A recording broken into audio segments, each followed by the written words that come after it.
All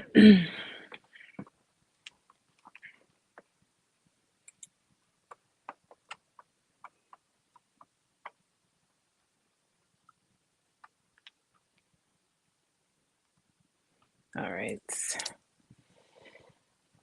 All right, so I'm gonna give it a little bit. Let's let some people come in and then we'll get started on the chat. Let's see.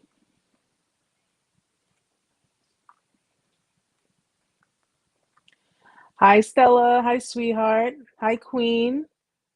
I'm doing well, sweetheart. Thank you. How are you? Hi, Kelly. Hi, Ken. How are you?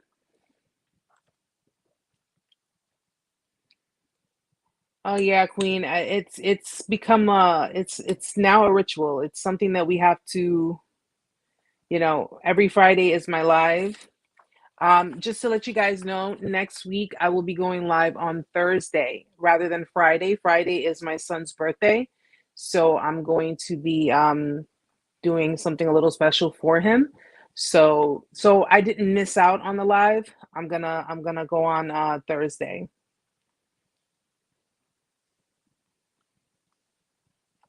I could imagine I have my mom and my sister live in Buffalo, and I know when upstate gets snow, it hits you guys really, really hard.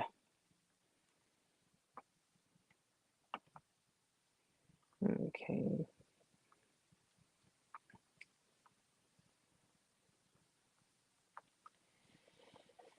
So guys, I hope you guys had an amazing week. I hope you guys have an amazing start to your weekend. It's been a pretty busy week for me. Hey Dad, I wanted to do something for Sean on Friday. If you want to, thank you, Stella. Maybe we could take him out somewhere. If you wanna, come with us, we'll probably cut him like a little cake or something. 15 years old, guys. 15 years old. Like, where does the time go? Where does it go? Hi, Ty.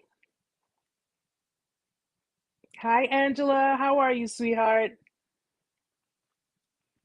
So we'll start with giving a few announcements. First and foremost, we were starting with the channel, me, Amanda. We started doing the group sessions.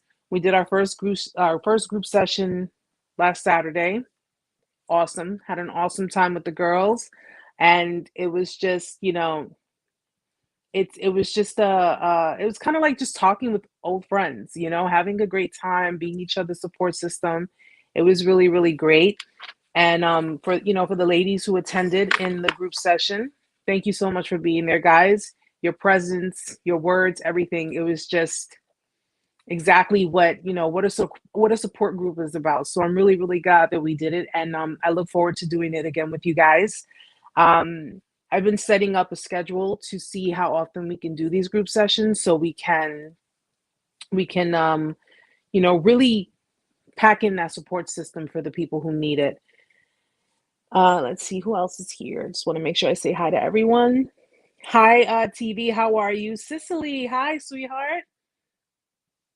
Yes, Angela, it definitely was. It definitely was. You guys are amazing. And I just thank you so much for being there and for, just feeling comfortable enough to talk to us. And just, you definitely made it worthwhile. So it was definitely a great, great time. I'm looking forward to seeing you guys again. And I'm looking forward to, I did get some more people who did request group sessions.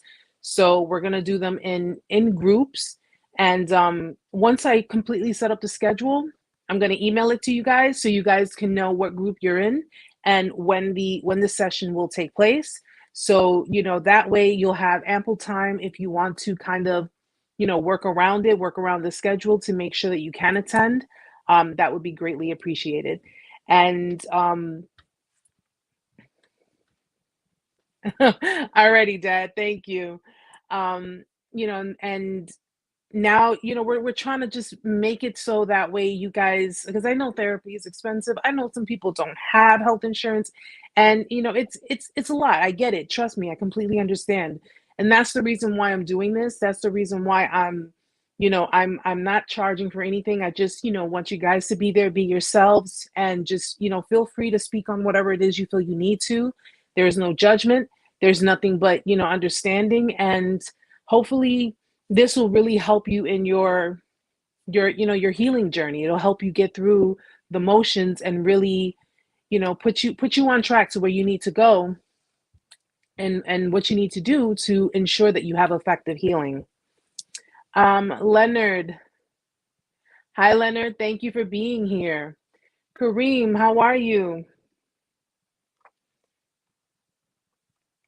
It's so good to see people who are just, coming in, guys. If there's anyone new, anyone who is just peeking in, stick around. You may hear some things you need to you need to know. I mean, you speak to great people. There are a lot of amazing people who join the chat, and if you don't get anything from this chat, there are plenty of other live streams that have been uploaded. I leave them on the channel that you can possibly get something. Guys, just so you know, I'm not drinking tonight. I'm not drinking tonight. I really wanted to talk about something important, and I really wanted to make sure that a lot of these messages get out, because it's okay to be lighthearted. It's okay to be fun. It's okay to to just feel like, we're just hanging out and having a good time, and that's great. And I want to continue that, but I also want to incorporate important things as well, because there are a lot of different people, new people who come in, and who need some more understanding, who need better understanding with regards to their situation. So I definitely want to make sure. But actually, what I wanted to do was I wanted to talk about traumatic bonding. Okay, trauma bonds.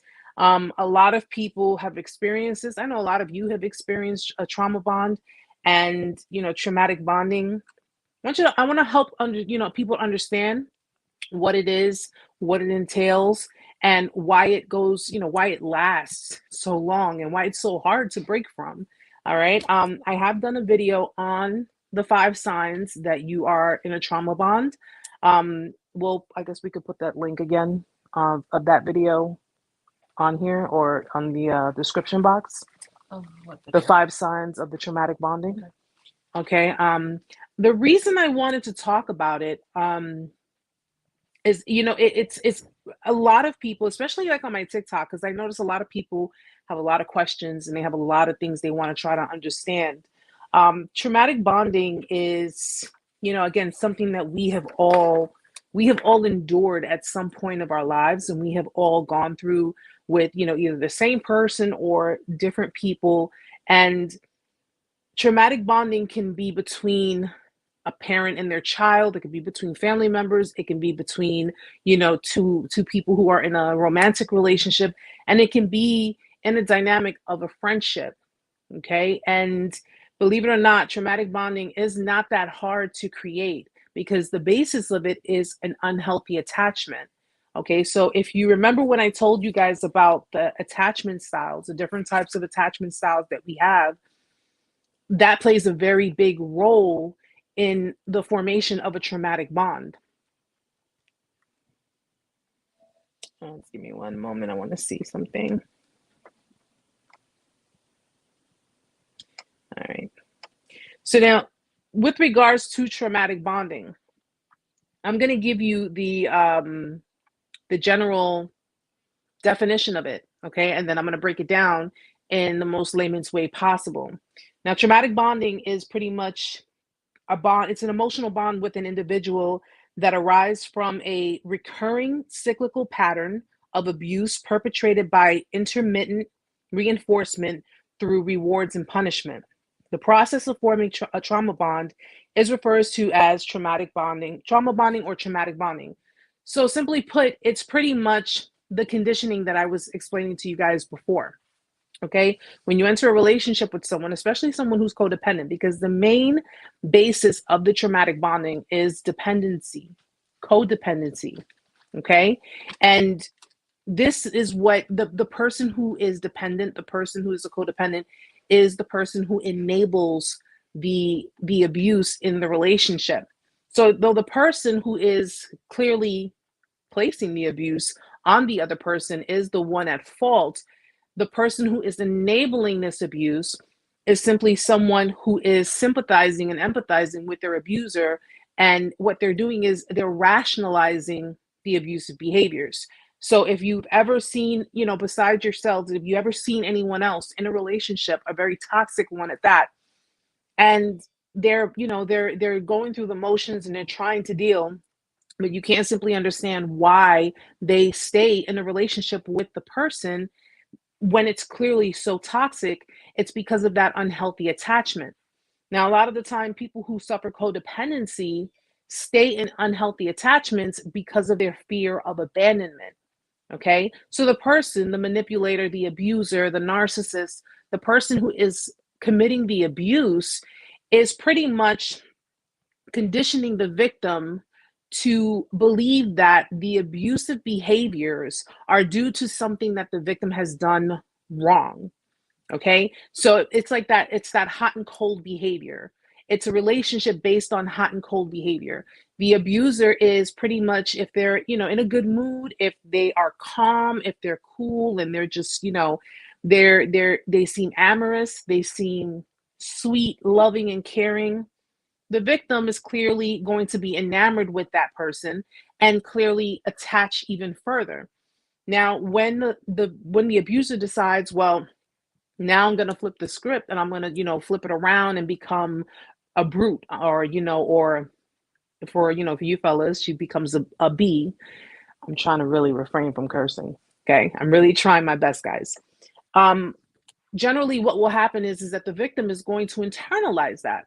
Now, they only internalize these behaviors because the perpetrator is the one who's convincing them that, listen, I'm acting this way because you're acting this way. I'm acting this way towards you because you slighted me, or you did something to hurt my feelings, or you did something that, they're not going to flat out say you did something to bruise my ego, but you did something that I feel was very wrong, very disrespectful, very rude, or what have you. And this is why I'm treating you this way. Okay. And over time, that conditioning, that back and forth, is pretty much molding the victim, where they're trying to make something that's illogical seem logical. Okay. They're trying to fit the piece of the puzzle into the wrong space. That is what trauma bonding is. That's the end result. Victims find themselves trying to reason with themselves. They're not even trying to reason with the abuser. They're trying to reason with themselves. Okay, I should stop doing A, B, and C, because when I do A, B, and C, they become very volatile. They become very hostile. They become very, they become aggressive. They get really angry. And they take all of the punishments as, this is my fault. I'm getting punished because of something that I'm doing. All right. Meantime, the person who's committing the abuse, who's inflicting the pain, who's doing all of this, they're well aware of what it is that they're doing. They are well aware of what it is they're doing. They're pretty much molding that person, that other person, to fit to whatever it is they want. Traumatic bonding is synonymous to Stockholm syndrome. Okay, and Stockholm syndrome, we've mentioned it plenty of times before. Stockholm syndrome is where the person who has been held captive develops feelings of positivity, of love, of trust, and of empathy towards the person who has captured them, who has kidnapped them. And that's simply because that person is showing the victim a different side of themselves. Okay. They're showing a nicer side. They're showing a loving, caring side. And because they're grooming, because that's simply what they're doing, they're grooming the victim, they're pretty much, again, molding the situation so the victim can adapt to the behaviors. So they know how to stay on point. They know how to stay in their place. And that's pretty much how a perpetrator actually gets their way in the situations. If I show them, if I instill that fear in them and I let them know that I'm going to do X, Y, and Z if you don't do what I want you to do, or if you don't, accommodate me in the situation, for fear of being hurt, for fear of being abandoned, which I know most people would say, well, if you're in a trauma bond and this person's treating you like crap, why would you fear being abandoned? Why don't you just leave the situation? Again, it's because that person is in utter confusion, because the more the perpetrator is showing them showing them signs of love, or showing them signs of admiration or adoration, giving them all the good parts, they're holding on to that. In the trauma bond, they're holding on to that. And even though the victim knows, because they're consciously aware that that person is toxic, that person is no good for them, they still try to rationalize. But listen, it's not that bad. People can go to them and say, this person's no good for you. Look at what they're saying. Listen to what they're saying. Look at what they're doing. And as many times as people probably have come, because we've all been in those situations, people probably went to you and said, look at what's happening. You need to open your eyes. It's kind of hard to do that when you have a veil over it. It's kind of hard to do that when you are enmeshed with someone who is love bombing you and abusing you at the same time. It's hard to do that when they're projecting onto you their traumas. They're projecting that onto you as it being your fault. How many of us have, in the end of a situation, especially if you dealt with a narcissist, have said, what do I have to do to change? Okay, what do I need to do to get you to love me the way you loved me before? What do I need to do to get your attention again, or to capture your focus again? Okay, this is what they want. That's why they conditioned you. That's why they conditioned the victims. They want the victims to change themselves to become whatever it is they want them to be. I'm sorry, guys. Give me a second. I want to just look through because I noticed. TB says, definitely, codependent absorbs abuse and abuses self by accepting blame, shifted from abuser. The abuser can't regulate their emotions and shifts them to avoid shame, guilt, and accountability. Absolutely. Exactly. That's exactly what it is. And most people, people standing on the outside really wouldn't understand. They don't understand what you had gone through or understand the situation at hand. This trauma bonding, traumatic bonding can even happen at a really young age between parents and their children. So if you have parents who are narcissistic, if you have parents who are narcissists, and they're pretty much traumatically bonding their children to them, which is often why a lot of people grow up to be either codependent, they grow up to be narcissistic, they grow up to be very toxic, they grow up to be, codependents are toxic in their own way because of the fear of abandonment. So they tend to be very clingy, they tend to be very untrusting of people, because their fear, their anxiety of being abandoned really scares the crap out of them. We got to understand that children, when they're born, they automatically attach to their parents, whether the parent is emotionally available or not. They automatically attach to their parents. When we have children, ladies, when we have babies, our babies, our babies know our voice. They know our voices. Okay. And the minute they're born, and we have them, they know who we are. They feel, we're the ones who are supposed to be the ones who attach to the child, be the provider, be the loving, maternal, and give them that love and care. When you have people that have parents who've not really emotionally attached to their children, they're pretty much leaving their children dangling on a string. They're putting their children into survivor mode. Okay. And this is where the child internalizes it. The child internalizes the mommy doesn't love me, or daddy doesn't love me, or because of the rejection. They internalize the rejection, and they feel as if, what is it about myself that I have to change for you to love me?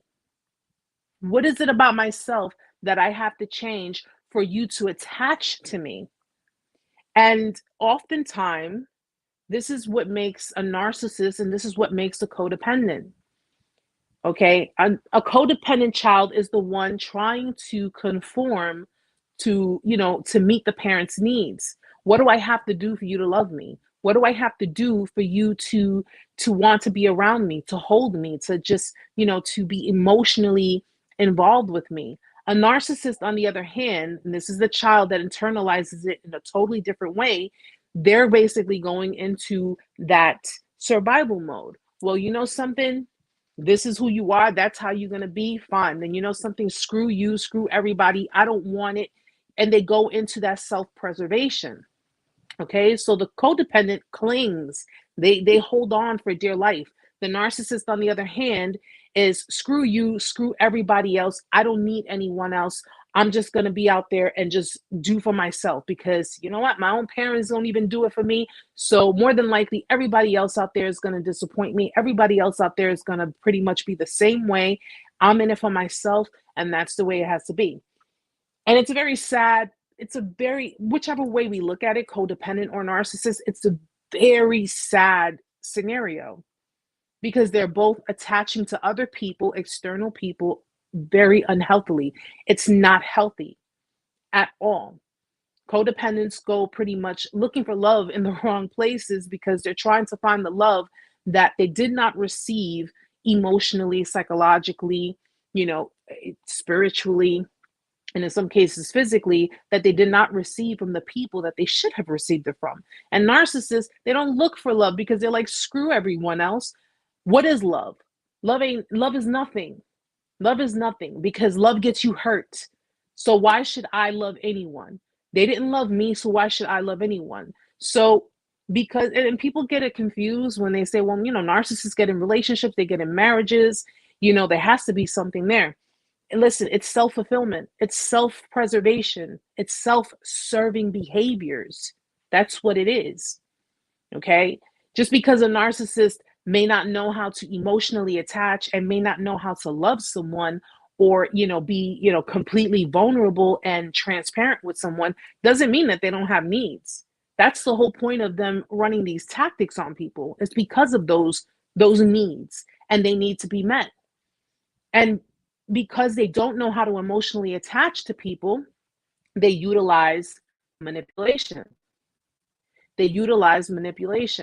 And oftentimes people in relationships with narcissists, when they don't give in, when they don't succumb to every single whim, every single want, every single need, then, because this is behaviors, this is why I say this is learned behaviors. What do? They exploit people. Okay. And if you notice in a lot of my other videos, when I talk about narcissistic parents, the narcissist mother, when she doesn't get her way, when she doesn't get what she wants, if the children are not in agreement with her, what does she end up doing? She'll end up scapegoating them. These are behaviors that have been learned. These are behaviors that have been passed on. And when she scapegoats them, she ends up exploiting them. She may do things under the radar. She may, embarrass her children in front of people by telling like very, embarrassing stories, or, anything that'll put the spotlight on her and make her out to be, or make her seem to be the, the caring, concerned, loving parent. But when it comes to humiliating her children, she has no quarrels with that. That's what she will do. Okay. Traumatic bonding starts at a very young age. When it boils down to a narcissist, it starts at a very young age. These people are attached to their narcissistic parents, but in a very unhealthy way. This is what I tried to explain before. When a male narcissist, if a male narcissist gets into a relationship with someone, but they treat the, ladies, if you've been with a male narcissist, you've seen the forms of treatment that they give you. Like, if they don't respect women, they don't really respect women. And we're not talking about the beginning, because clearly in the beginning, they had to do something to get you involved with them. There had to be some kind of charm, some kind of, just something that was there to get you to notice them and to get you involved with them. But if you notice during your relationship, and look back at when you were dealing with them, you notice during your relationship, they really didn't have respect for you. They really didn't have any kind of respect for you. How they talked to you, how they treated you, if they've ever put their hands on you, and the level of disrespect, you're saying to yourself, where the hell did that even come from? 9 out of 10 times it's because they resent women, they resent females, whether it be because they have a narcissistic mother, whether it be because they watched their mother, their codependent mother, put up with the abuse in the home by their narcissistic father, whether they've dealt with very toxic females, narcissistic females, sociopathic females, very selfish women. These are the kind of people that they've dealt with. And even though they would resent you based off of whatever trauma they experienced in their past. Again, what's appealing to the eye is appealing to the eye. They're still going to be attracted to women. They're still going to be attracted to your status and, your looks. And if you can make them look good, they're going to be attracted to you in a number of ways. That does not stop them from traumatically bonding with you. It really doesn't.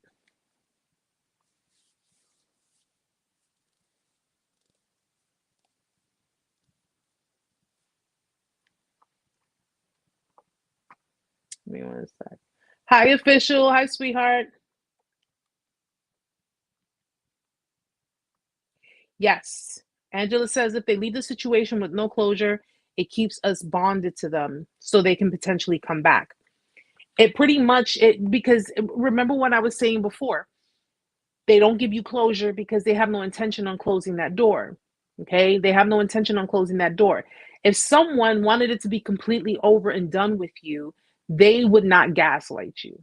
Okay. They would not sit there gaslight you. They wouldn't sit there and breadcrumb you. They would not, give you false impressions. So if you're sitting there saying, I see what's going on here and you need to just be honest about it and tell me flat out what's going on, they're going to just continue to gaslight you. That's it. They're not going to give you the God's honest truth. They're not going to sit there and say, all right, fine, it's over and done with. I don't want to be with you anymore. Just, and usually, this is what I've noticed. It's usually after the fact of you knowing what's going on and you seeing what's happening and you pretty much get the truth laid out in front of you. And you say, something, screw this.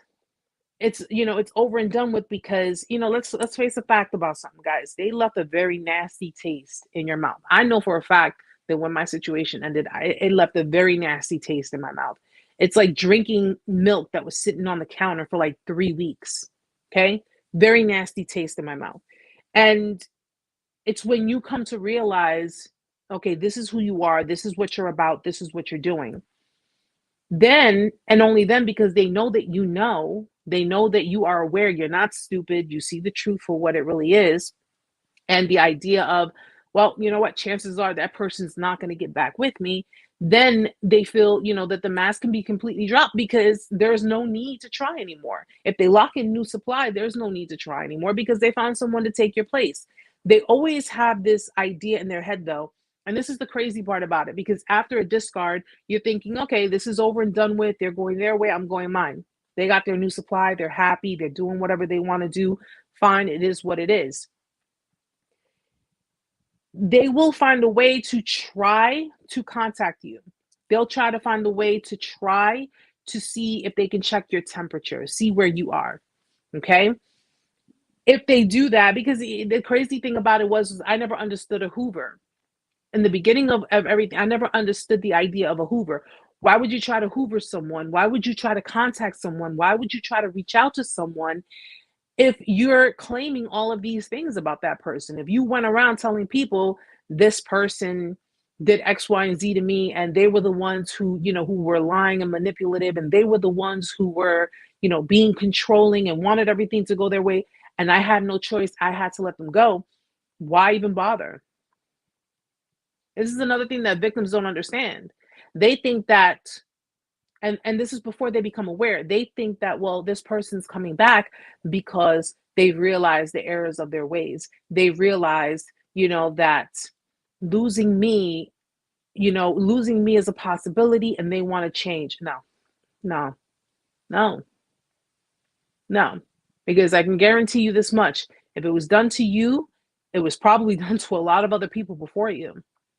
Only those other people didn't say anything about it. Those other people didn't understand what it was about. They didn't understand what it was they were dealing with. And a lot of victims don't speak on it. A lot of victims will not testify to it because a lot of them still feel that sense of loyalty to the manipulator. They still feel that sense of loyalty. They feel like, well, I think if I talk about it and I try to, I'm betraying this person. If I talk about it and I try to, help create awareness or help gain some kind of clarity, then I'm going against this person and there is no chance. That's the trauma bond talking. When you try to rationalize things, when you're trying to rationalize abuse and you're trying to say, oh, well, listen, it wasn't really that bad. Come to think of it, there were times that I was being like this and I was being like that. Listen, I always say, take accountability for what you do and what you contribute, but do not try to rationalize abuse. Don't sit there and say it wasn't that bad. If someone sits there and totally disrespects you in front of people, or sits there and manages to clown you and make you look like a fool, do not try to rationalize that. There is no rationalizing that. Okay? This is simply who they are. This is simply who they are. This is simply what they do. And if it wasn't with you, it was going to be with someone else. It was going to be with anyone else, anyone that they can possibly do this with. These people suffer severe trauma. We can agree on that. They suffer severe trauma. They've been through some stuff in their lives. And hey, I understand, but I've suffered trauma. I've been through things in my life, and I still wouldn't do stuff like that to people. So clearly there is no excuse for those behaviors. And as far as an apology is concerned, no.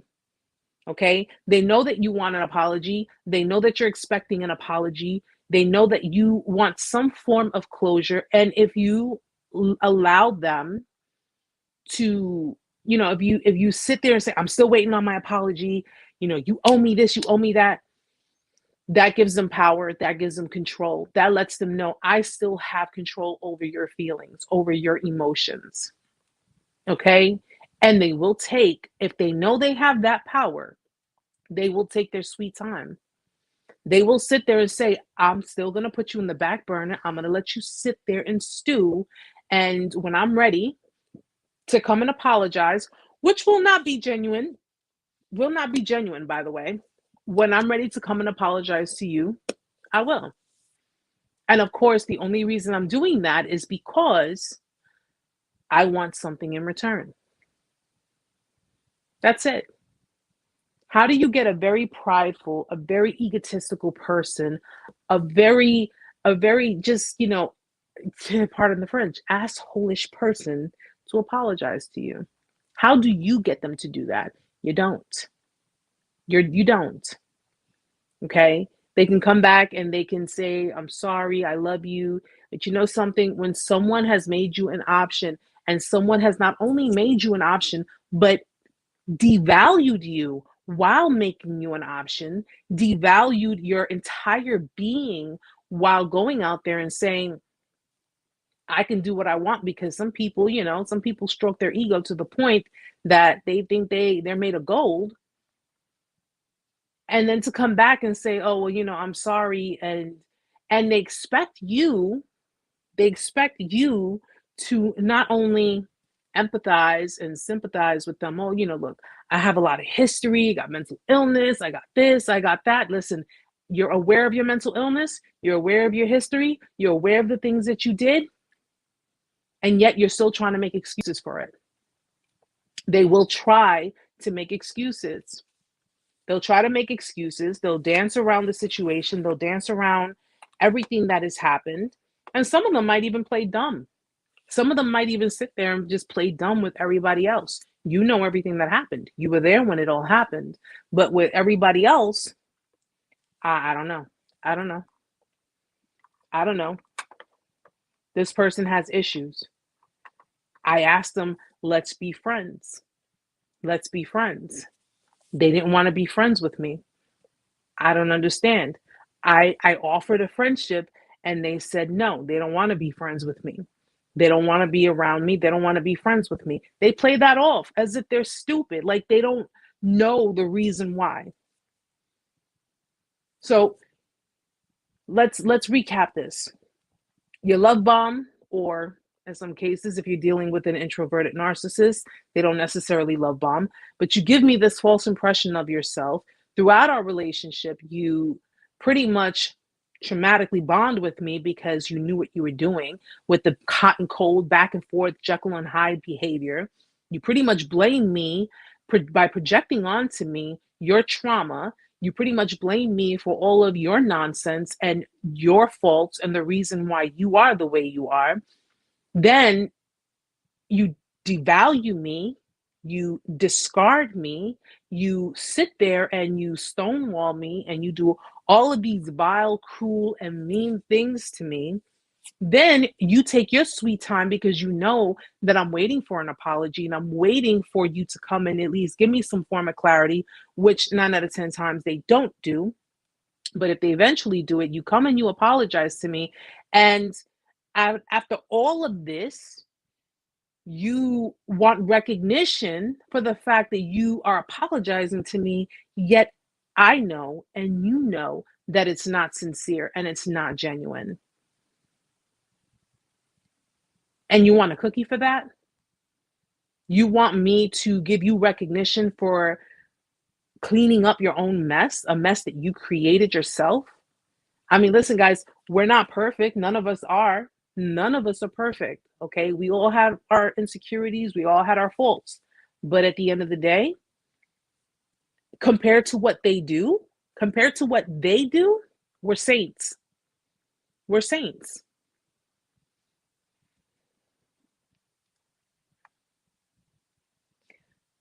Kara, part of me always felt that he was cheating. He was creating the problems at hand and making fun of me in the process with his toxic family and friends. Let me tell you something. I was just having this conversation with a friend of mine earlier, and I distinctly remember a time when I was with this person. I distinctly remember a time where we were hanging out at one of his relatives' house, and it was during the summertime, and he had, he had family sitting around, and I went and got up. First of all, I'm one who I sit in the corner, okay? Groups, large groups, especially people that I'm still warming up to, people I'm getting to know, gives me anxiety. I get anxiety, okay? It's not that I don't like to be around people, I get anxiety, but I'm an observer. I like to observe. I like to just look around my surroundings and the people in my surroundings. So I do give this person space, okay? They sit with their family, they're talking. I'm just sitting, chilling, relaxing. I get up to go into the house to grab something from my purse, okay? I get up to go and grab something from my purse, and I'm thinking nothing of it. Next thing you know, as soon as I get my hand to the handle of the door, I go in, I'm about to open the door, and the first thing I hear in a loud, rude tone, and I'm going to say this just once, but the first thing I hear is, "Where the fuck are you going?" Loud. Okay? That's what I hear behind me. And I turn around, and not only was I shocked by the way this person spoke to me, but his own family was shocked by the way he spoke to me. Okay? Now, if anybody was ever to be a fly on the wall in that relationship, you would see that I was clearly respectful. I was always respectful to everyone. I was respectful to him, even on the days he was disrespectful to me. I was respectful to him, his family, everyone, okay? Down to the damn dogs. I was respectful to everyone. And I turned around and I looked at him, and I just gave him that look like, did I just hear those words come out of your mouth? Like, you draw the line somewhere, you do, especially when they're trying to humiliate you in front of people, or they act really, really like, ignorant, because that's really what that was. It was ignorance. And I turned around and I looked at him and I said, "Oh, who are you talking to that way? Because I know you're not talking to me that way." And so much so that his own cousin looked at me. He was like, "Yeah, Erica, speak up." That let me know. That let me know, because I always said the loudest one in the room is usually the weakest one in the room. Okay, the most insecure one in the room. But the mere fact that you would talk to the person that you're with, the same person who has treated you with nothing but respect, nothing but decency, okay, you would talk that way to that person in front of your own family. And I've given him no reason to ever act that way towards me. At that time, I didn't realize that, something, you have control issues. You have superiority issues. You think that you're superior because you got a big mouth. Okay. But at the same time, people with big mouths, be careful, because that can get you to a lot of trouble too. And the way he spoke to me, I was just like, no, nah, that's not cool. You don't do that. You don't do that. First of all, you don't ask me where I'm going, because I'm a grown woman. I can walk wherever I want to walk. But secondly, you don't speak to me in that way, in that tone, and in front of your entire family. Because I had one or two choices. I could have embarrassed this person in front of his family. I could have done that. Okay.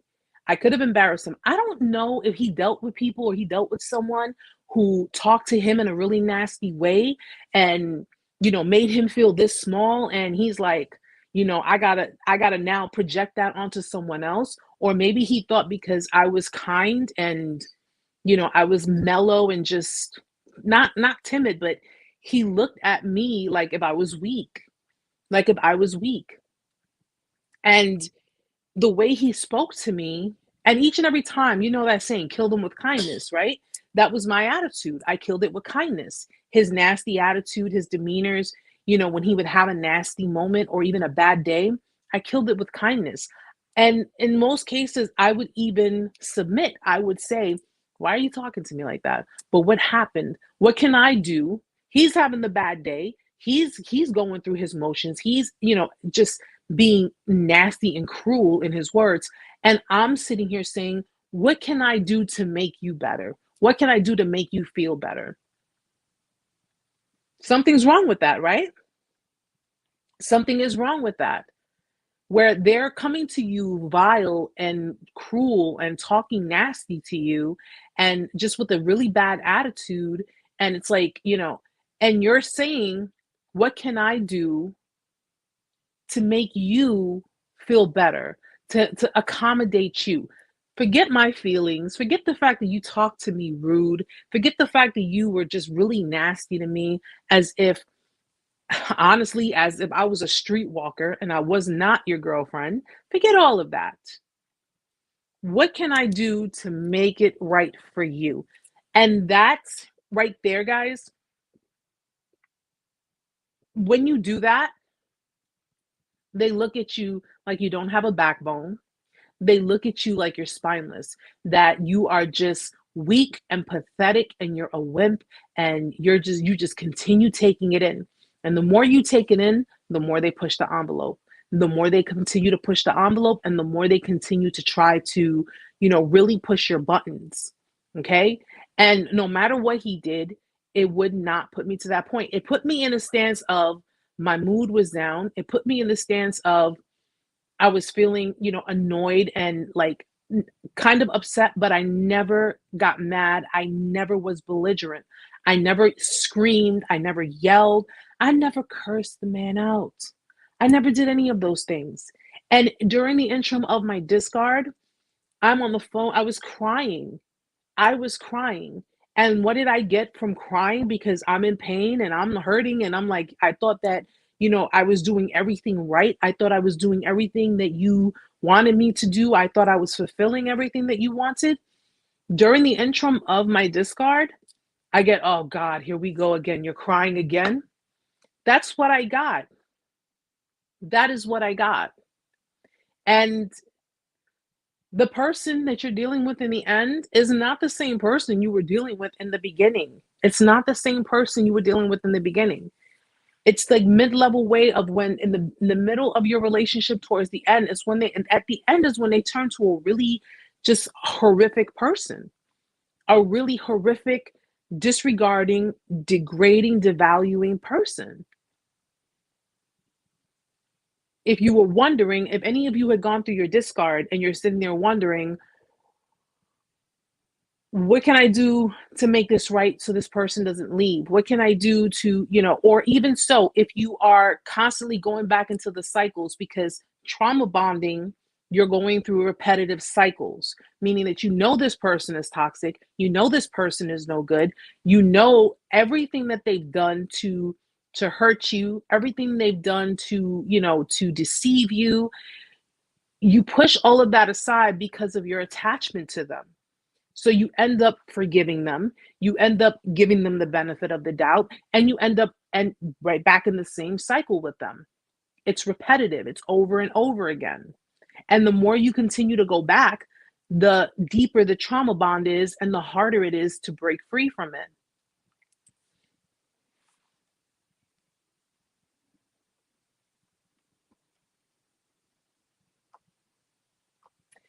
His mom and him was projecting onto me, saying how I make people feel bad to make myself feel better, and it was them all along.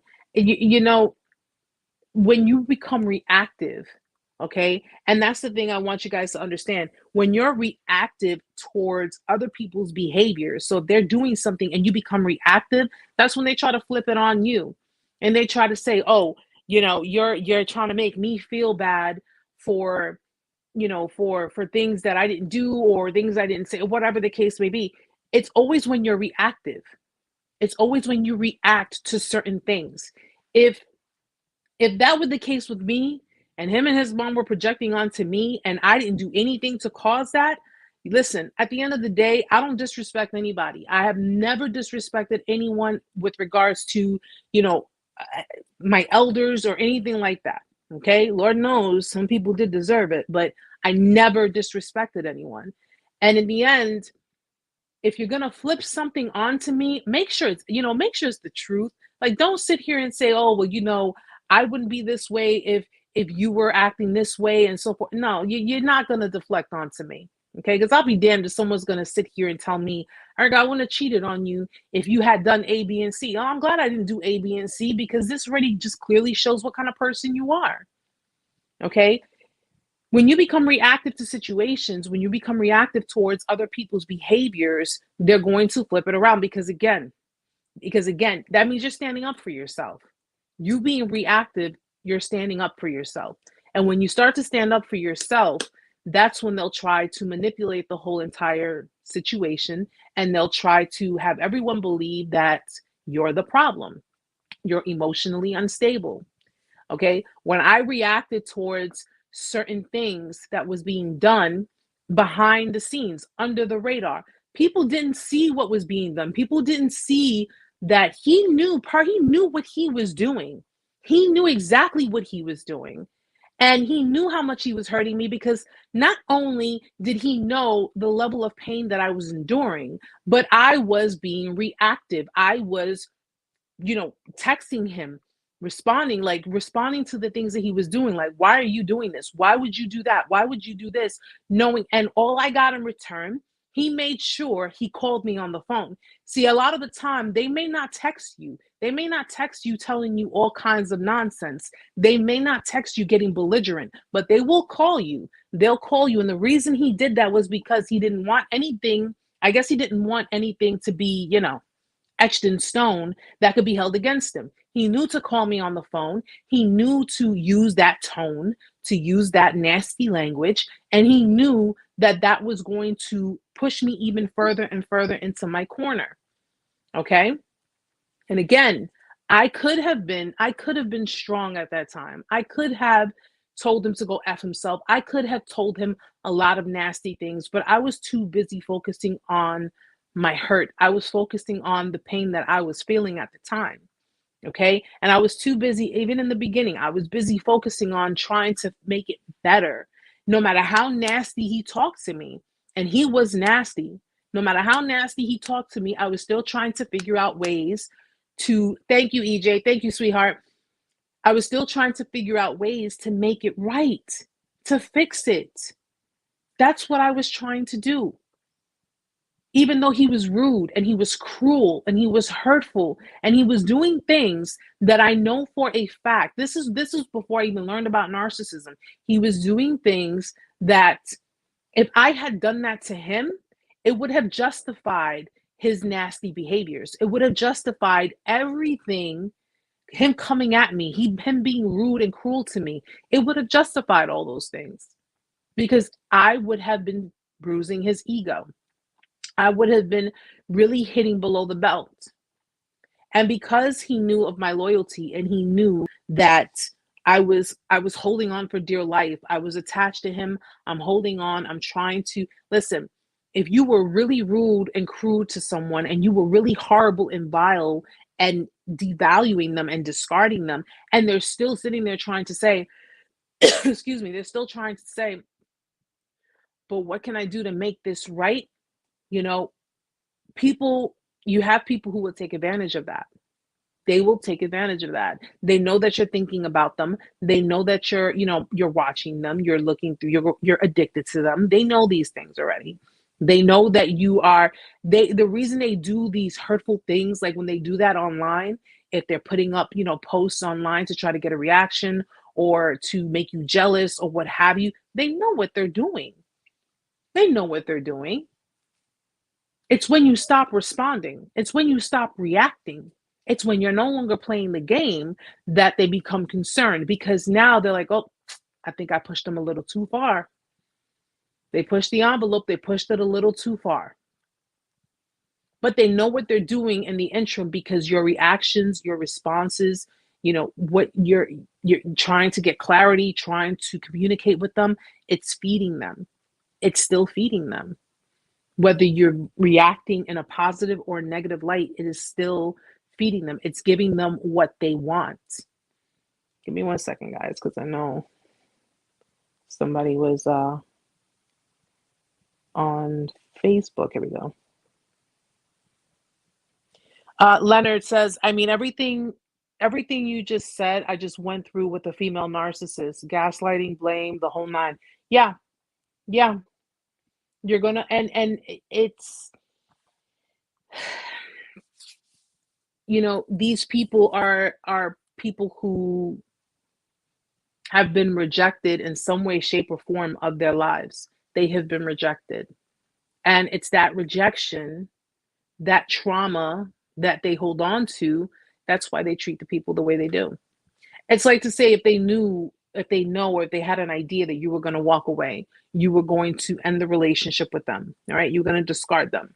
If they had any idea of that, that triggers that trauma, that triggers that rejection trauma.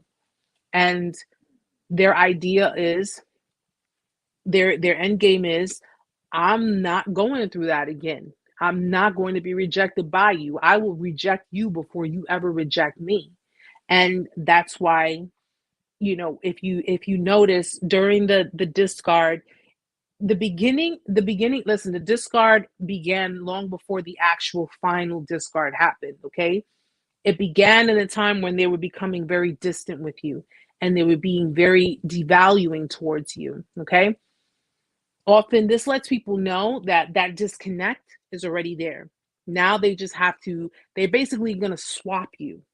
Okay, that's what they're going to do. They're going to swap you. So if they have something else or someone else or a new situation going on with new supply, new people, what have you, now they have to break free from this situation to go towards something else.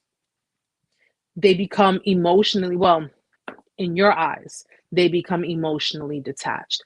Meantime, they've already been emotionally detached. They've been emotionally detached since the day you met them. Okay. They become detached.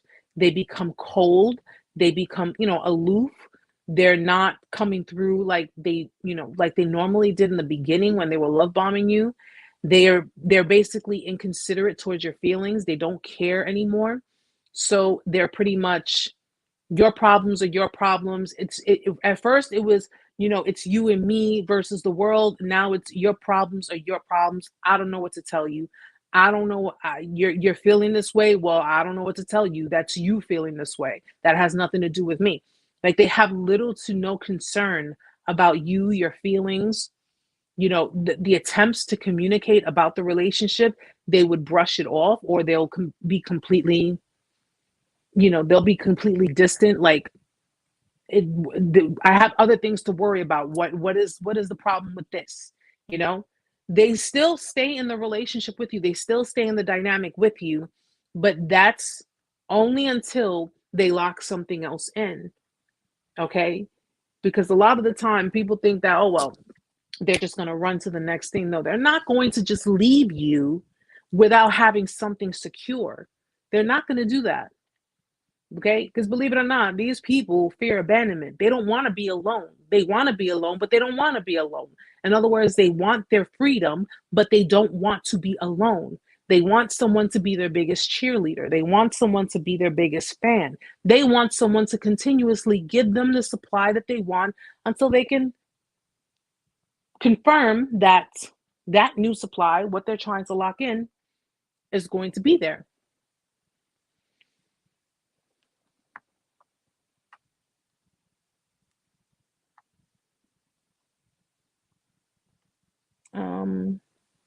Give me 1 second, guys. I'm sorry. I want to make sure.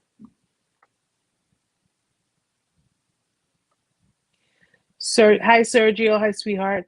The discard is so brutal and heartbreaking. I actually contemplated suicide. A lot of us have gone through that. We've gone through that stage. I mean, this is because you're now, when you're going through the discard, right? And you're enduring different emotions, different feelings. I've explained this before. You're experiencing the 5 stages of grief. Okay. You're experiencing the same type of grief that you would experience from someone who passed away. Okay. You are now, because your mind and your heart are finding it very hard to accept the separation. Okay. When people pass away, we go through grief, right? We cry, we have anxiety, we have everything. Okay. And it's because they're grieving the person is no longer there. The person is no longer physically in their life. They're so used to being with that person, being around that person, that now that that person is gone, that separation, it's like that separation anxiety. It gives you anxiety. When you're going through the discard, you are experiencing a severe form of grief. It feels as if you lost the person. Listen, when I went through what I went through after I dealt with everything, I put that I was a widow. Because I'm like, that pain that I felt, I had not cried like that since my cousin passed away. And we're talking my cousin from years ago. She passed away. I had not cried like that. I had not felt such heartbreak. Like, I literally felt like my heart was breaking. And when I realized that, okay, these are the different stages. You're going through the different stages of grief. You're going through, denial. You're going through anger. You're going through, depression. You're going through reasoning. You're trying to rationalize. You're going through all of this until you finally reach the stage of acceptance. Okay. And after narcissistic discard, that is what you're experiencing. You're experiencing the grief. Okay. A lot of people try not to. They try to bypass it. They try to ignore it. They try to shut it out. They try to shut out the world. And that is when you are experiencing the cognitive dissonance, because you have no grip of reality. You don't want to know or feel or see anything associated with the situation of what you had gone through. And this is what creates a very big level of PTSD, because when you try to just act as if it didn't mean anything, or you try to just completely block yourself off without properly going through the grieving stages, you're building that up inside. You're throwing it in your subconscious mind and you're building it up inside. And when you go through an experience with someone else who probably is not a narcissist, or someone else who's just, trying to understand you, you can end up projecting onto them. Narcissistic abuse does not only come from a narcissist, guys. It does not only come from a narcissist. Okay, a narcissist is an unhealed victim of narcissistic abuse. They're unhealed. They have not gone through the trauma stages and that getting their help and the healing. They have not gone for the help that they need to face their emotions and face their traumas. They're an unhealed victim of narcissistic abuse. But a non-narcissist, okay, a non-narcissist can inflict narcissistic abuse onto other people. A non-narcissist is also an unhealed victim of narcissistic abuse.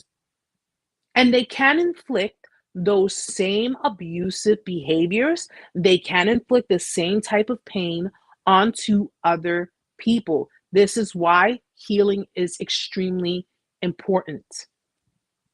You can adopt the same types of behaviors because your level of trust has completely diminished.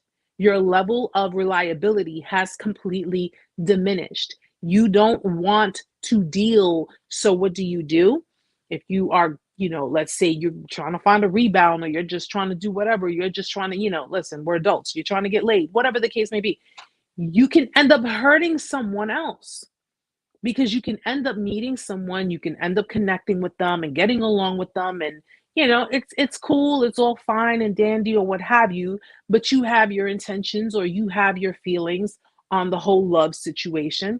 You can end up inflicting that same pain onto someone else. It does not necessarily have to be a narcissist. But because a narcissistic person has inflicted that pain onto you without proper healing, you're pretty much internalizing that trauma. You're taking it all in, like if it's, it's your own, and everything that they've projected onto you, and you can actually project onto other people. You can project, and let me tell you something, it doesn't have to be, narcissistic abuse is simply that. It's the abuse of, it's the manipulation. I want to word it right. It's pretty much the utilization of abusive methods, like a narcissist, that's implemented by a narcissist. So you can end up transmuting those manipulative behaviors, those abusive tactics. You can end up projecting. It's called transference. You can end up projecting that onto someone else. You can end up inflicting pain onto someone else. And you don't have to be a narcissist to do that. Narcissists are what? They're untrusting of people. They're in survival mode. When you have gotten out of your discard and you have pretty much went through your motions, what were you? You were untrusting of people. You put yourself into survival mode. They don't care about other people's emotions. You didn't care about other people's emotions at that time. Okay? And if you stay stuck in these feelings, if you stay stuck in these patterns, if you stay stuck in that trauma, you'll end up internalizing it. You'll end up internalizing everything. And you can end up pushing that PTSD, because narcissistic abuse is, I guess we can say that it is a form of PTSD, in that a narcissist suffers a severe case of PTSD and they're pretty much projecting that onto the next person. Okay? And that, not all of their tactics, but in that they are demonstrating certain behaviors that someone of PTSD also projects onto other people. Give me 1 second, guys.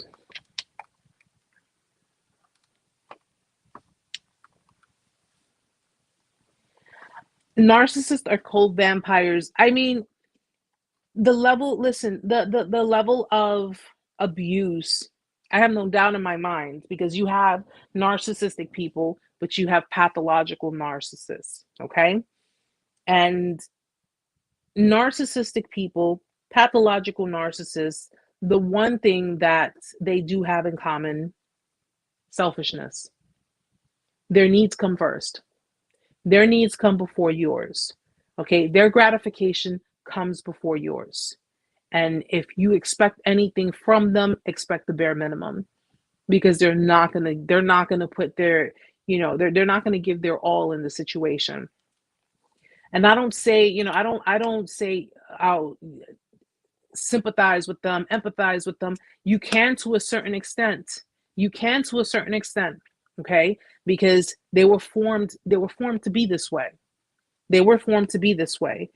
And, some people may think, well, maybe they don't stop their behaviors because, which I can, I'm 50-50 on this, but they don't stop their behaviors because victims aren't really calling them out on their shit, or victims aren't really, trying to hold them accountable. Because a lot of the time, victims don't do that. That's another thing. Victims don't hold them accountable. They just pretty much, a lot of them, because they have so much shame, they feel so ashamed about what happened.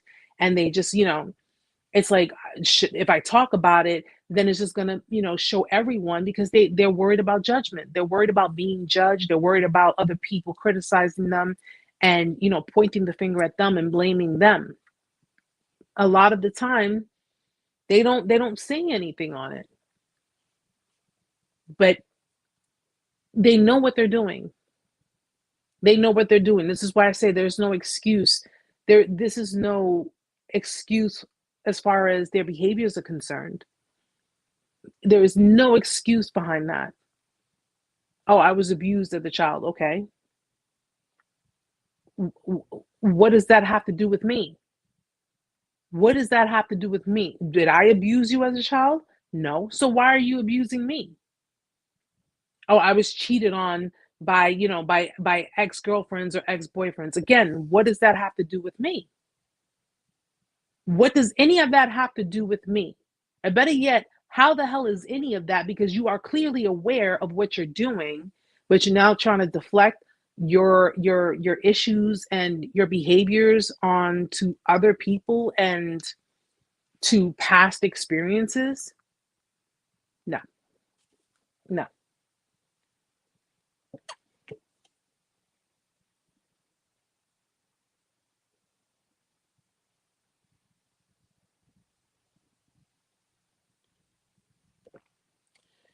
Angela says they don't stop their behaviors because they are getting what they need out of us. Why change if you are getting everything you want? They're getting everything they want, but at the same time, they're not being exposed for what it is they're doing. They rely on victims' shame. They rely on victims' shame. They rely on people. They rely on people to stay quiet. Right? If you don't speak on it, then no one knows.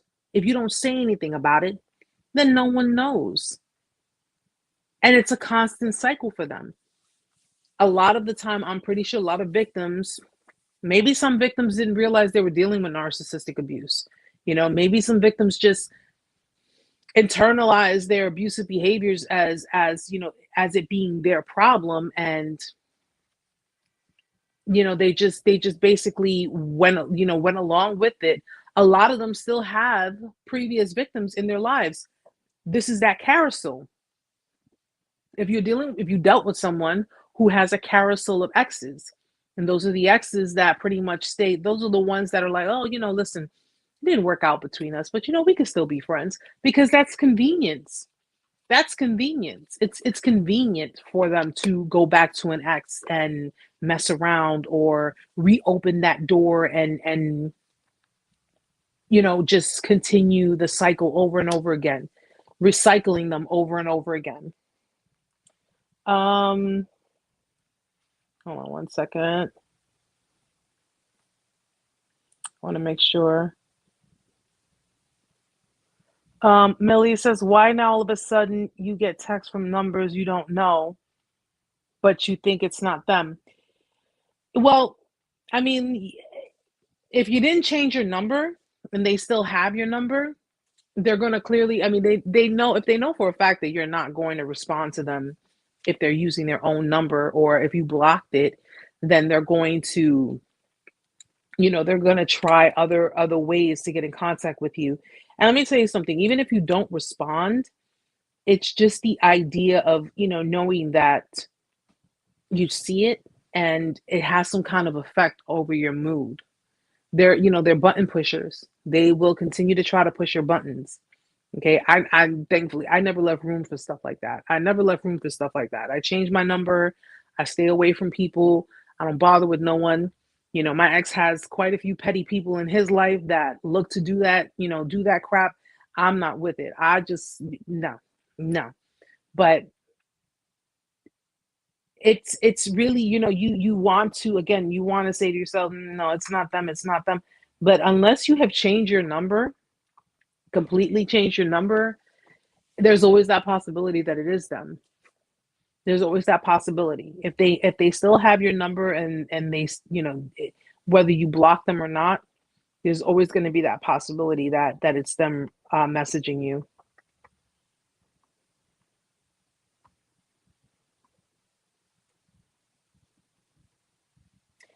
Queen says he was so evil and cruel behind closed doors, acting like he's so confident and doesn't get depressed. Yeah, I mean, their level of depression, I think that's instilled in them at a very young age too. Like when it boils down to depression, because of the lifestyle. And it's crazy because I was talking to Amanda about it. What was it, yesterday? When I was telling you, I was watching this. I'm a documentary freak. That's just me. I love watching documentaries. I love watching real life stuff. It helps me to learn. And I was watching this documentary on Ted Bundy, and Ted Bundy was saying, you know, I was not I didn't come from an abusive home. It wasn't abuse going on in my home. There was nothing but love. There was nothing but, kind, caring parent. I mean, like he said it himself. There was no kind of abuse going on. So when they asked him, well, what caused him to be that way? What caused him to do the things that he did, which he savagely raped and murdered a lot of young women. And he blamed it on porn. He blamed it on porn. He blamed it on watching pornography. It's porn. And porn got me, because porn helps. This was, of course, I'm paraphrasing, but he's basically saying that porn helped him to live, his fantasy, which, listen, guys, porn, I don't knock anybody who watches it, to each their own. It is what it is. But that's not love, okay? That's not where love comes from. Granted, that's where babies come from, but that's not where love comes from. But it's unrealistic in the way that it opens up doors to, to different types of inner desires, inner fantasies. And in some cases, there was a term used for it. Inner, oh my gosh, and I have it on the tip of my tongue too. Inner, like, perversion, okay? And he sat there and tried to blame it on the access of certain things external to his home, external to, the upbringing in his home. And I'm sitting there and I'm like, is this man literally seriously saying that he is a serial killer because he watches porn? Like, he tried to really, really convince everyone else that, there's a reason why I did all of this. And it's not because, it's because you chose to do it, man. At the end of the day, regardless of it, even if it makes you act out your urges and it makes you, your savagely urges, you not only raped, but you mutilated these women and you dumped their bodies. Okay? You dumped their bodies, you evaded police, you went on as if nothing. Okay, by the way, Ted Bundy was classified as a narcissistic sociopath. But, my point of it is that these were choices that he made. Even though he claims there was no abuse in the home, there was no nothing. There has to be clearly there, because in sociopathy, when people become a sociopath, usually it's a genetic trait that's passed on to the child. There's a genetic trait passed on to the child. Maybe it didn't come from his parents. Maybe it came from an external, another generation, another family member. It's quite possible. But the mere fact that not only did he commit these crimes, he spent so much time trying to convince people that he's innocent, the justice system is out to get him, and he denied it to the fullest up until his execution, because nobody was buying it. And most people were like, well, how the hell did he manage to even get near these women, close to these women? He was, I mean, he was, I don't know, they said he was a good looking man. I thought he was all right. He's not all that. But he managed to use his charm. He used his narcissistic charm, in that he managed to lure these women in. He managed to make them feel comfortable and make them feel at ease. And then what happens? He goes for the kill. He attacked them. He went and he lived out his urges. He went and attacked them. He brutally murdered them, and then he dumps their bodies. And I think I mentioned this in a live before with regards to Ted Bundy, but it's pretty much like, you can see, if you ever look at documentaries involving Ted Bundy, and you'll see his demeanor, his public demeanor. Like, he put on a fucking show. He put on a show, okay? Down to his trial when he was trying to represent himself in court. He put on a huge show. Fortunately, the judge was not falling for his crap. The judge was not falling for it, and neither was the jury, okay? But oddly enough, there were a lot of women, guys, who went gaga over him. I mean, the media had his, pictures in the paper, on the news, you name it. And these women went crazy over him. They're like, "Oh my God, marry me. I want to have his baby." And he got married while he was in prison. Had conjugal visits with his wife, had a baby and everything. The charm lures them in. The charm makes them feel comfortable. The charm, and mind you, again, narcissistic sociopath, guys. He basically used his charm to weave his way through. And when it boiled down to it, when he savagely killed these women, his sociopathic, it was in a very brutal nature. Something had to have happened. I'm sorry. I can't sit here and say that you come from a completely loving household and everyone is, it's a whole loving family setting and a gathering and everything. There had to have been something that was either implemented, incepted, projected, something for him to go out there and just do what he did. Because that, to me, is just crazy. It's crazy. Okay, I can't imagine someone just snapping and saying, "Okay, I'm going to go out there and start raping women and killing them." There had to have been something there. I don't know if he was protecting someone. I don't know if he was just pretty much, but that's not to shift the blame. He still made the choices. He still did what he did, and he still went out there and committed all those crimes, and thankfully so. He's no longer with us.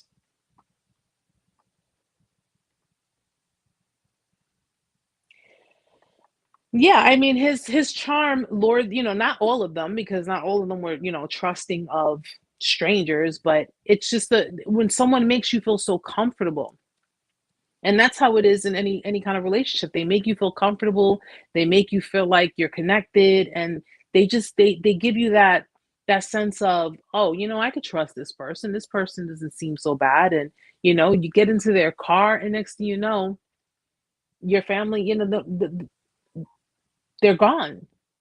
And he blended in well. He was very, again, they describe him to be, very attractive. I don't know. I thought he was attractive.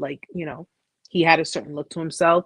Not really my type per se, but I could see it. I could see why.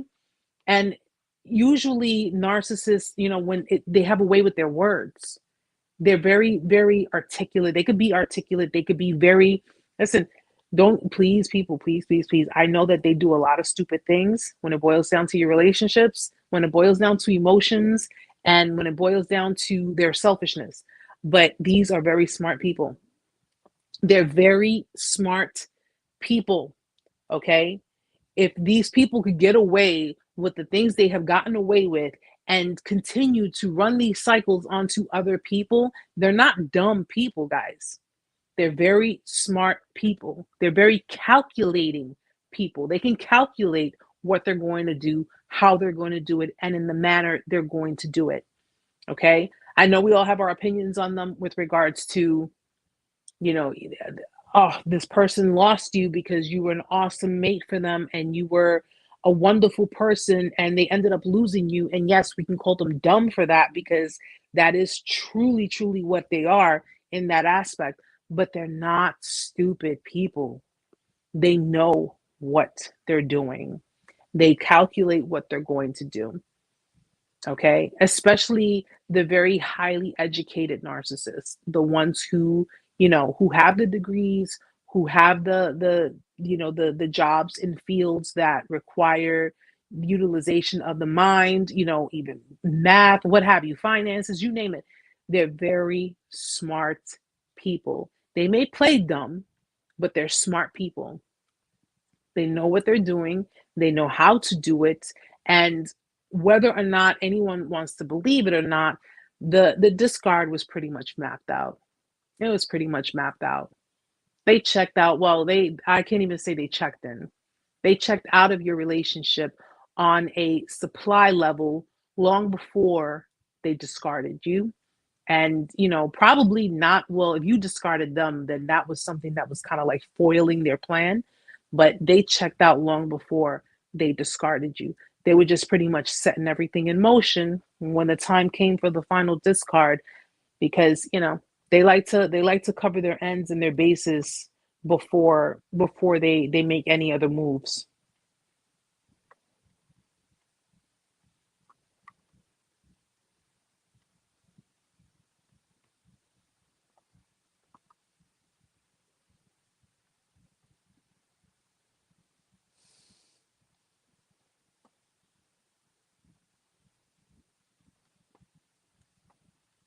Oh, Carolyn, you'd be surprised.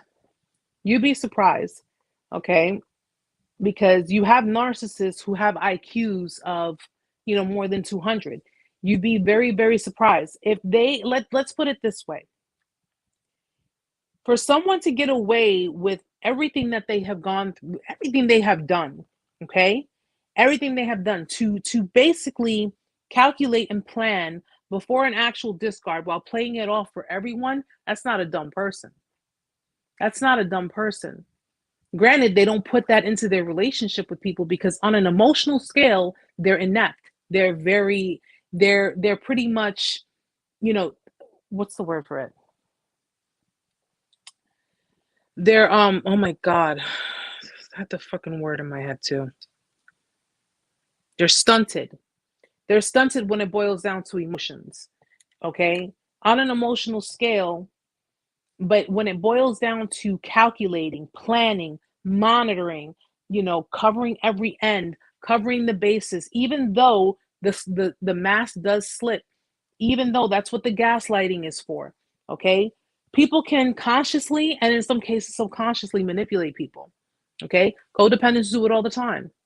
Codependents do it all the time. Codependents have a tendency to emotionally manipulate people, but it's not in the sense of I'm going to emotionally manipulate you because I have motives and I have, you know, I have calculations on how to hurt you in the end. They emotionally manipulate people because their fears are what push them to become that person. Okay, we all take accountability for our own actions, but when it comes to narcissists, when it comes to sociopaths, when it comes to psychopaths, a lot of them are not, they're not dumb. Okay, Ted Bundy, what kept, this is what separated Ted Bundy from the other serial killers. The other serial killers, a lot of them, like John Wayne Gacy, what's the other one, Richard Ramirez. There's another one. Charles Manson. Yeah, I mean, well, he was pretty. Charles Manson was, well, he was involved in a cult. And to start a cult, you definitely have to be able to get into the minds, severely get into the minds of others. John Wayne Gacy, Richard Ramirez, Jeffrey Dahmer, they were all socially awkward people. Okay, even though they went under the radar for a while, they were all socially awkward people, but they weren't on the same scale as Ted Bundy. Ted Bundy had a degree. He went to law school. He was very educated. He was a very, well, according to what the judge said, a very bright man. Okay, he knew how to do things. A lot of them are not dumb. Maybe they want to give the impression that they are dumb to play dumb, but a lot of them aren't. And I think a lot of the time, if we sit there and say, oh, well, this person is not an intelligent person, this person is not, a smart person, given everything that they've done. If we really think about it, listen, at the end of the day, to be able to achieve and fake a whole relationship, to be able to manipulate someone and have them believe that a relationship is actually real, to truly convince someone that it was love, and it was, it was real, it was emotionally fulfilling, it was emotionally filled, man. A magician has tricks. A magician knows how to create illusions, and there's a reason why. There's a reason why. And there's a reason why a lot of us didn't catch on. And it's not to say that we're dumb, because we're not, but we're on two different scales. They're on a logical scale. We are on an emotional scale, which the two is like oil and water. It's like oil and water. But at the end of the day, I couldn't sit there and say a narcissist is not smart, because they are. You have to be able to map something like this out. To be able to map something like this out, and in the end, make a victim out to be the actual manipulator, and actually convince other people this person is the one who did all of this to me.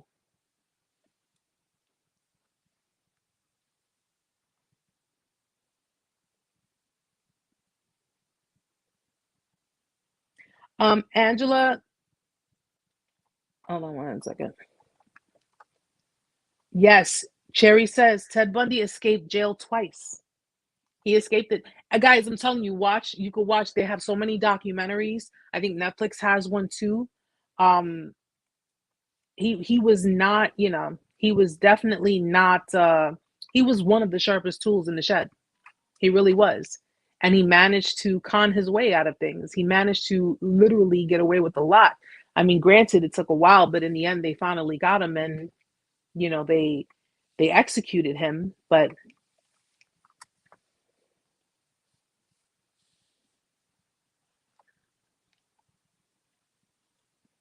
yeah, and Stella, I'm gonna tell you right now, with all of the awareness going on and the things that you are learning, and everybody else around us is learning, this is going to basically really, really push them to go even harder and really try to weave around.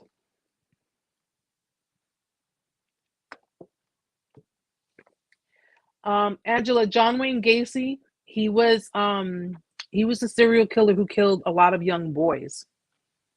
And I think he buried them. He buried them in the basement of his house. He used to dress he used to do parties like as a clown. Sick people, very sick people. Zodiac killer. Yep, you have the Zodiac killer. Millie says the Green River killer. Did I ever hear the Green River killer? Now I'm intrigued. Now I'm gonna watch that. I'm gonna watch that on YouTube.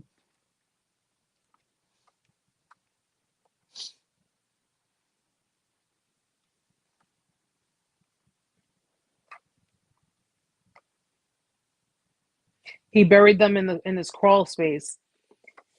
No, not Ted Bundy. Jeffrey Dahmer, and Jeffrey Dahmer, son of Sam. You have son of Sam. Oh man, listen. the dog was, yeah, The dog was the devil and was talking to him, telling him to kill people. bro. I'm telling you. Okay, there was also in New York. Well, he lived in Jersey though. The oh my gosh, it was a serial killer that he was killing streetwalkers in New York in Times Square. This was like back in the I think the 80s or 70s or 80s. He was killing women, in the prostitution industry and the sex industry. He was killing women, and mind you, he had a wife at home. These are the same kind of people that are married, that have kids and have homes, and they go out there on killing sprees. There was another one, the BTK killer. That was another one. Had a family, had a wife, had kids, everything. Came home, had family suppers, went to church, okay, and lived a life like a normal person. Went out there. What is it? What is BTK? Beat, beat, torture, and The Times Square killer was Richard Francis Cunningham. Richard Francis Cunningham. That was a Times Square killer, a He serial killed killer. 11 young women and girls between New York and New Jersey from 1967 to 1980. See? He was called the Torso Killer. The torso. Yes, because Times he Square torched. Torso Ripper. After his dismemberment and decapitation of 2 victims. I'm telling you guys, regardless of it all, we got to be careful. Regardless of it all, we got to be careful. Bound, torture, killer. Okay, that's yeah. I remember. I thought it was beat, torment, and killer, but I was close. Almost close enough. Almost close enough.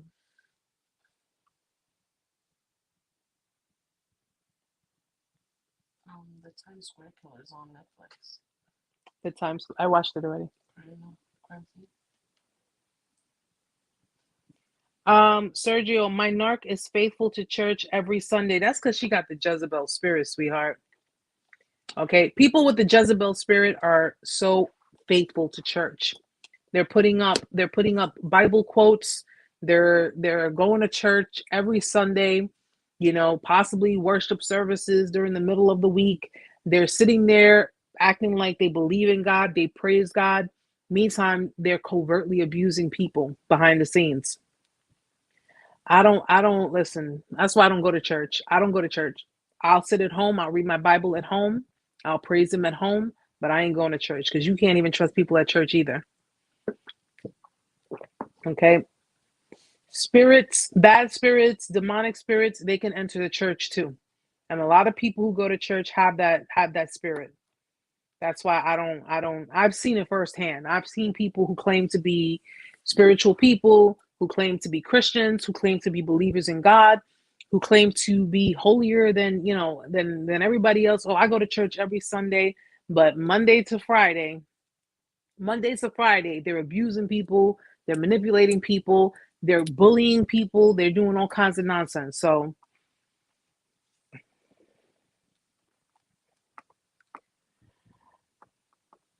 well, Sergio, God forgives those who are genuinely and truly repentant in their heart.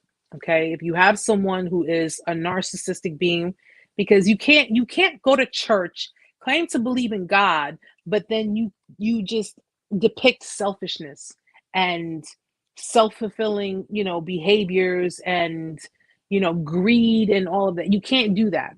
Okay, you cannot commit the seven deadly sins and then go to church and say, I believe in God, I'm saved. It doesn't work that way. It does not work that way.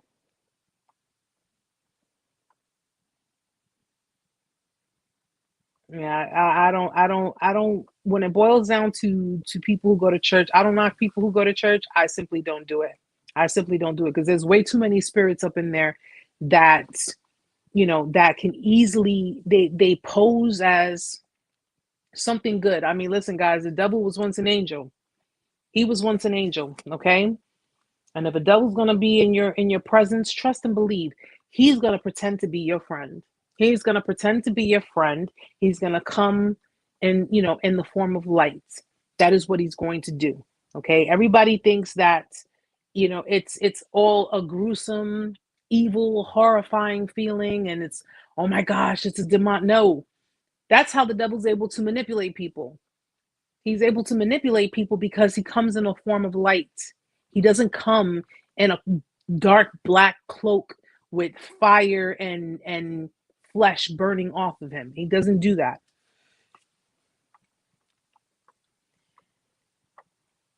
Okay, and these people who walk with the Jezebel spirit are the kind of people who look to destroy other people, and especially other people who get in their way or try to get in their way. I don't deals with it. I don't mess with it. That's why I stay home. I stay home by myself, just chilling. I got Knucklehead over here. Yes, I said it. She's the closest to me, and that's it. I don't let anybody else in my house or in my life or in my presence or in my energy. Oh wow. My dad just said Jeffrey Dahmer was stationed with him in Germany. Really? Wow, that's crazy. My dad was stationed in Germany. My dad was in the army. And he just said, really, really, Dad?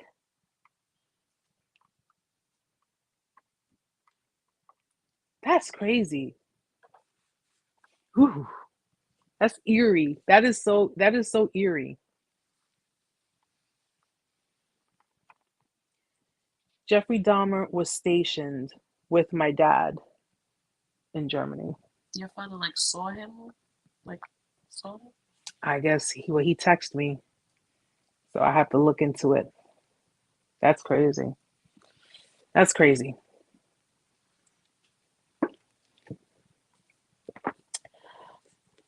Pero anyways. He said yes. So he's saying yes that he saw his face. So Dad, did you ever speak to him? Did you ever like interact with him? Talk to him, or or you just saw him? Because that's just like creepy. Beyond it. That's crazy. He said he was a medic. So he had medicals. He knew how to check Oh wow. Up. He was a medic. So he was on some Dexter type stuff. That's crazy. Wow, I didn't know that. I did not know that at all. Good to know. Good to know. Oh my goodness. All right, that's enough for me for one day. I've taken enough. Okay. Well, my dad's a big dude, so he would have tried something stupid. My dad probably would have fucked him up. I'm pretty sure. So that's some Dr. Kevorkian type shit.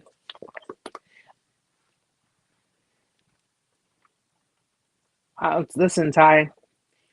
I've watched all the episodes of Dexter, and I'll tell you right now, it's nuts. But guys, beautiful people. Your dad said he was stationed with us, even though we thought he was crazy. So he was probably a little off.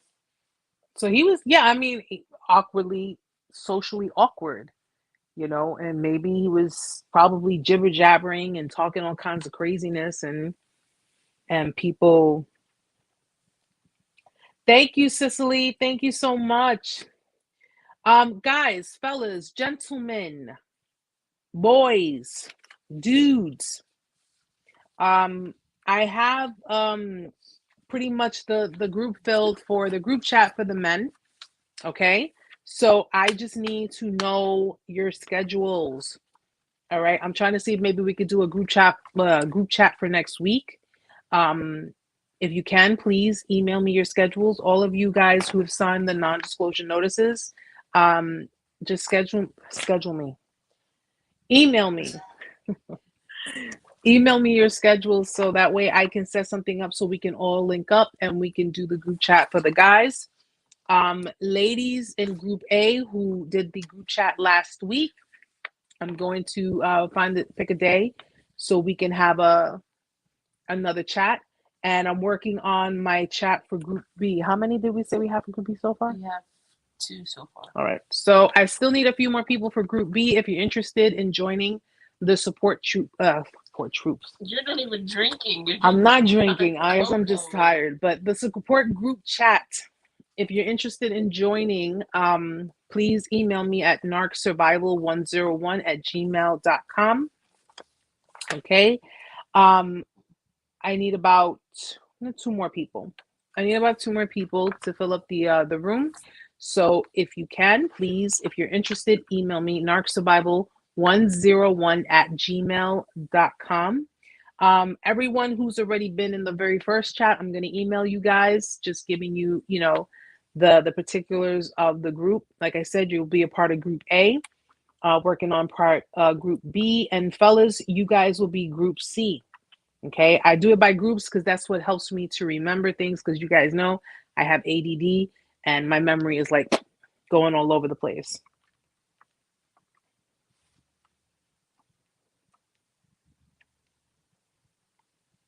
Gilbert, you didn't really miss too much. You didn't miss too much. You can always rewind it back if you want to and check it out. I know, right, Ty? I didn't drop my camera. I'm drinking my chai tea. That's what I'm drinking. Angela, thank you so much for being here tonight. Thank you so much for joining us.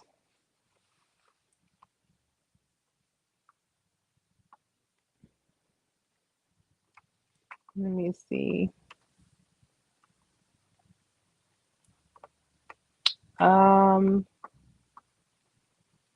So yeah, guys, I know I normally stay on a little bit longer, but your girl's tired, bro. I'm exhausted.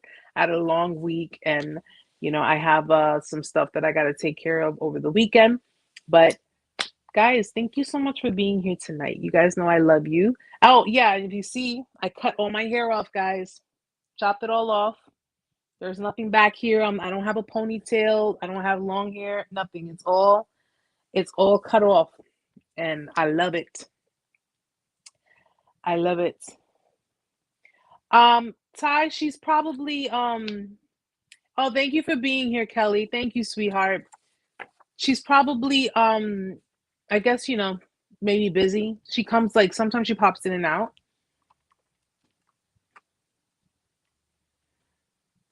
Stella, I hope you have an amazing weekend. Okay, I thank you guys for being here so much. Angela, you as well.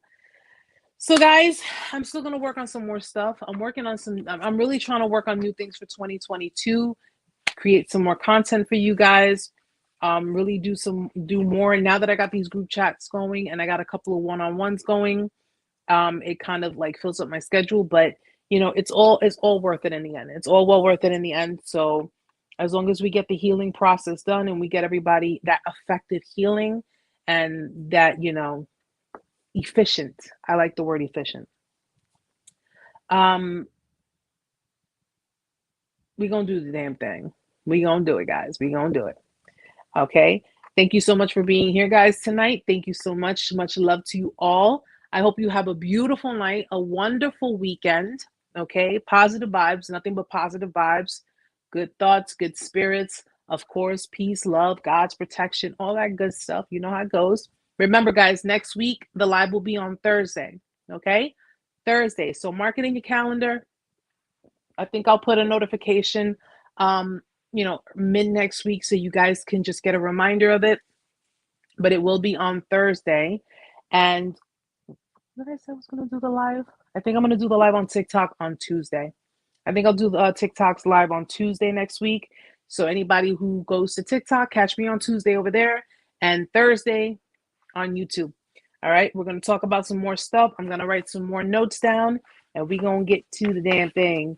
Much love to you all, guys. Have a safe, beautiful weekend. I'll see you guys on TikTok on Tuesday and Thursday on YouTube. yeah, if you need me for anything, help with anything, need to reach me, you know where to find me. You can email me, send me a personal message on Instagram, whichever you prefer to use. And until then, guys, have a beautiful night. Love you all, and I'll see you guys next week.